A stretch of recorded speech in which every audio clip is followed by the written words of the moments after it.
Hello everyone, I'm Barry Nadler with eLearning where we create e-learning rock stars. Technology is changing so fast that we can hardly keep up. This is a challenge if you're trying to keep current and relevant in the training industry. Every so often, there's a moment in time that changes your perspective on what you do and how you do it. Mine occurred in March of 2011.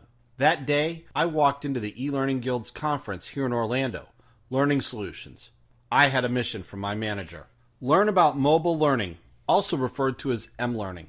We were starting to do research in what it would take to start delivering our training to our clients on mobile devices. These devices would either be a tablet, probably an iPad, or maybe on a phone. What I did not expect was the actual conversation that was really happening at that conference.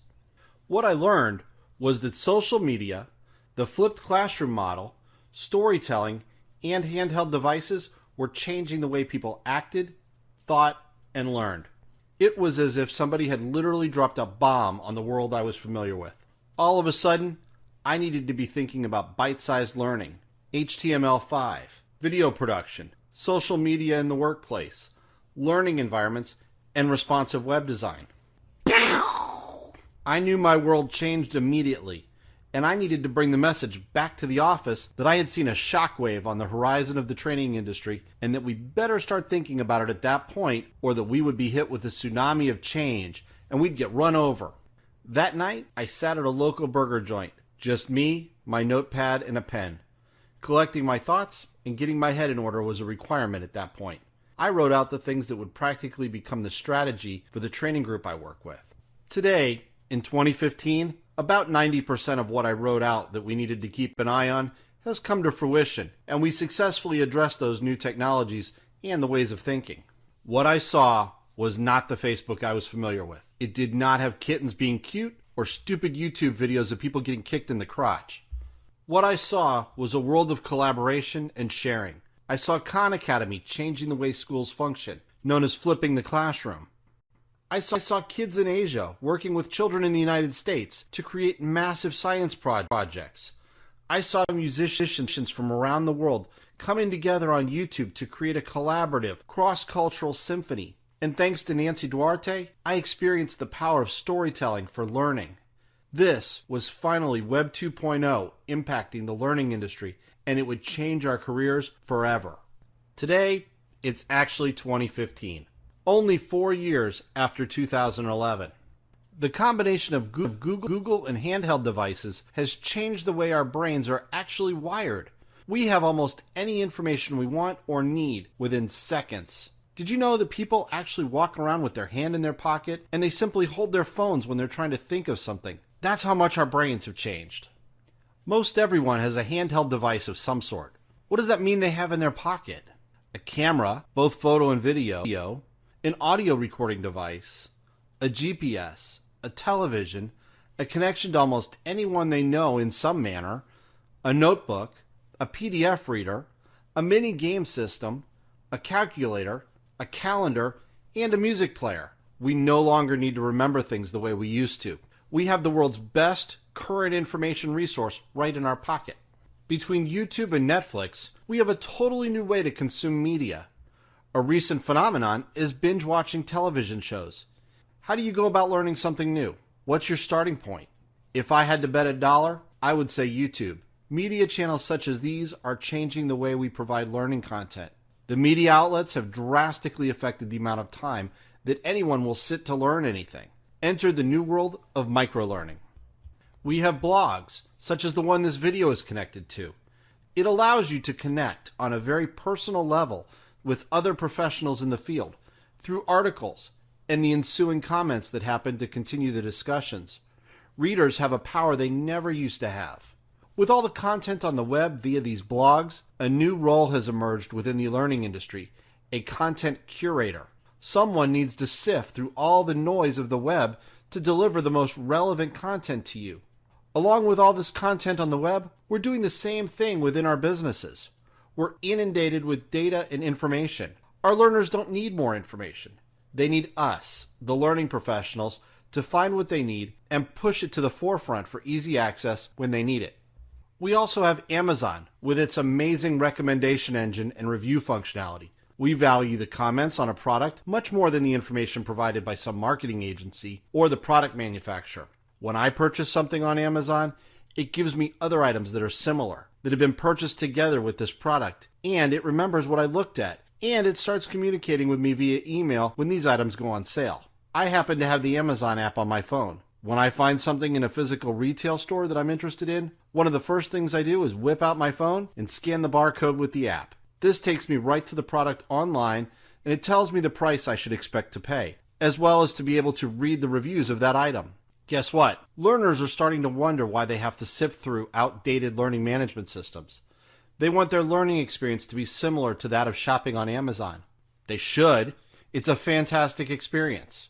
Enter HTML5 and the up-and-coming data capturing tool, the XAPI or Tin Can.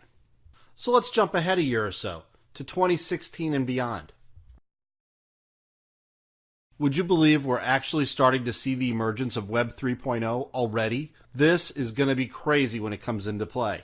The web is starting to get smart, really smart. Think about all the data we're creating. What about the data that exists about you and me? Think about all the information related to our purchasing habits, our media intake habits, our reading habits, and the times of day when we do these things.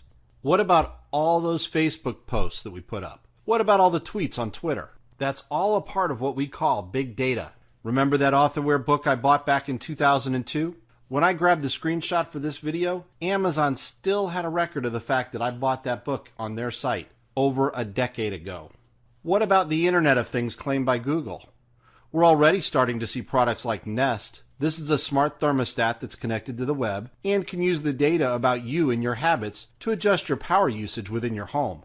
Over the next few years, the web is going to become an ever-present entity in our lives, thanks to cloud computing. Learning will not be an event. That's already changing. Instead, it'll be something that just is. It will be ongoing, and it will happen when we need it to. We will still have live classrooms, but my guess is that they will look and feel slightly different, and they will be connected to this massive data. Learning, entertainment, and the web are intermingling, and the experience they provide in our mobile devices is still unfolding as I create this video. This data is having massive implications in the area of brain science. We're seeing advances at a very rapid pace now, and we're starting to really understand how people learn, and guess what? Much of it ain't the way we thought it was. So now, your traditional instructional patterns are not as reliable as they used to be, and we have to learn new patterns. This is very tough for the seasoned learning professional. Hearing that much of what you learn in school about how adults learn is no longer valid, that's a very large pill to swallow, but it's becoming truer by the month. Something these devices have taught us is the power of touch. These devices don't have a mouse. You use a hand or finger gestures to make them perform for you. There is serious cognitive power in that, which may have been unexpected. With a mouse, there is a complete disconnect between your finger and what you're doing on the screen. The mouse is your tool to interact with the software. On a device, you touch the screen. There is a direct connection from the tip of your finger to the neurons in your brain. It's organic. It creates a subtle yet different connection between you and what you're doing on the device. It's hard to describe, but there's a very satisfying feeling when you move your hand on the screen and the device reacts. This is becoming so ubiquitous in our tools that the youth of today don't understand why they can't swipe or touch a laptop screen to make something happen. Even as an adult, I sometimes forget that the tool I'm working on doesn't always swipe or activate. As a learning professional, it's fascinating to watch how a single piece of technology has totally changed how humans behave, think, act, and learn.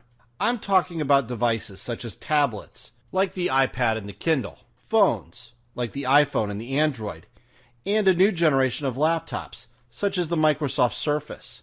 I remember when my parents couldn't even figure out the remote to the television. Today, a 1-year-old can pick up an iPad and know to touch a button to watch their favorite cartoon character, hear some music, or interact with a game. Just stop and think about the implications of that for a moment. What is the life experience of this child going to be like? They don't know a world without this technology at their fingertips. This is the professional of the next generation. In 2030, this device-savvy 1-year-old will be entering the workforce. What will his or her development experience be like? It's almost impossible to consider. This means that I just dropped a brain bomb on you. As a learning professional, you need to decide how you will address the changes facing you in your chosen career. The fact is that how you operate today in the profession will probably be mostly outdated sometime between 2018 and 2020. The workforce will have changed, technology will advance, and how we go after, use, and provide information will all probably be very different. Are you going to cower and deny the writing on the wall and have your skills become irrelevant? Or will you do the exciting and courageous thing and grow with the change? Will you take your place on the stage, raise your fist, and become the rock star you deserve to be? As I said at the beginning, my name is Barry Nadler, and I'm with eLearningDeconstructed.com. If you found the information in this video interesting, check us out at eLearningDeconstructed.com. We're all about keeping your skills current and relevant. Thanks for watching.